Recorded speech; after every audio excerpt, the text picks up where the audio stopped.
की सीट से अपना नॉमिनेशन फाइल करेंगी। इस दौरान उनके साथ दिल्ली बीजेपी अध्यक्ष वीरेंद्र सचदेवा और केंद्रीय मंत्री हरदीप सिंह पुरी भी मौजूद रहेंगे। मानसी स्वराज की सीधी टक्कर इंडिया गठबंधन के कैंडिडेट और आप नेता सोमनाथ भारती से है। नई दिल्ली की सभी 7 सीटों पर छठे चरण में यानी 25 मई को मतदान होना है, वोटिंग होनी है।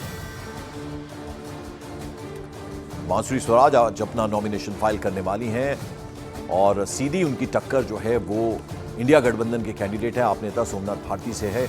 नई दिल्ली की, जैसा कि हमने आपको बताया, जो तमाम सीटें उसमें छठे चरण में यानी 25 मई को वोटिंग होगी।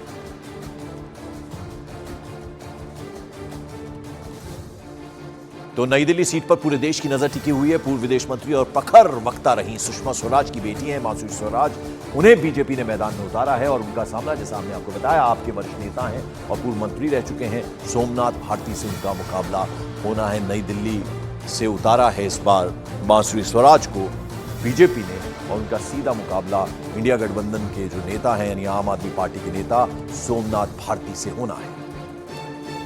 और उधर आज मुंबई में 2 बड़े नामांकन होने वाले हैं। पहला है मुंबई नॉर्थ सीट से केंद्रीय मंत्री पीयूष गोयल का यहां नॉमिनेशन होना है और वहीं दूसरा मुंबई नॉर्थ सेंट्रल सीट से मुंबई कांग्रेस के अध्यक्ष हैं वर्षा गायकवाड़, उनका नॉमिनेशन होना है। वर्षा गायकवाड़ के सामने बीजेपी ने उज्जवल निकम को मैदान में उतारा है। जाने माने अधिवक्ता हैं, वकील हैं, उनको बीजेपी ने मैदान में उतारा है वर्षा गायकवाड़ के सामने। तो ये बड़े नॉमिनेशन आज मुंबई में भी होने हैं और एक सीट पर जो है वो पीयूष गोयल का नामांकन होना है और ये सीट है मुंबई नॉर्थ सीट जहां से बीजेपी के पीयूष गोयल का नामांकन होगा। तो वहीं दूसरी सीट है मुंबई नॉर्थ सेंट्रल सीट जहां से मुंबई कांग्रेस के अध्यक्ष हैं वर्षा गायकवाड़, उनका नामांकन होना है। वर्षा गायकवाड़, आपको बता दें, उनके सामने बीजेपी ने उज्जवल निकम पर इस बार दाव लगाया है, उन्हें मैदान में वर्षा गायकवाड़ के सामने उतारा गया है।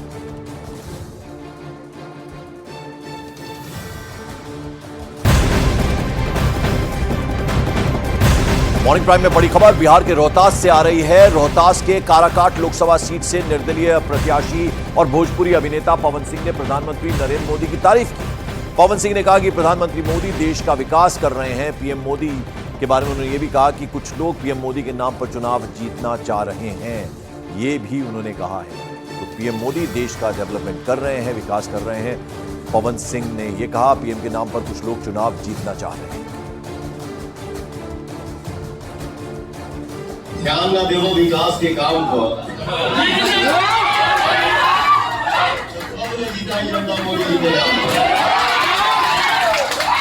हमारा देश विकास करता, लेकिन हमारा घर के बगल में चाहे हमारा चाचा के घर बसल बा, हमारा पापा के कल टूटल बा, तो ये हम ना देखब, आप ना देखब, तो ये हमारे मोदी जी ना देखेंगे। मोदी जी हमारे देश के विकास करता है, लेकिन हमारे गांव भर कैसे विकास करी ये हम सबको मिलकर देखना होगा और हम सबको मिलकर मेहनत करना होगा।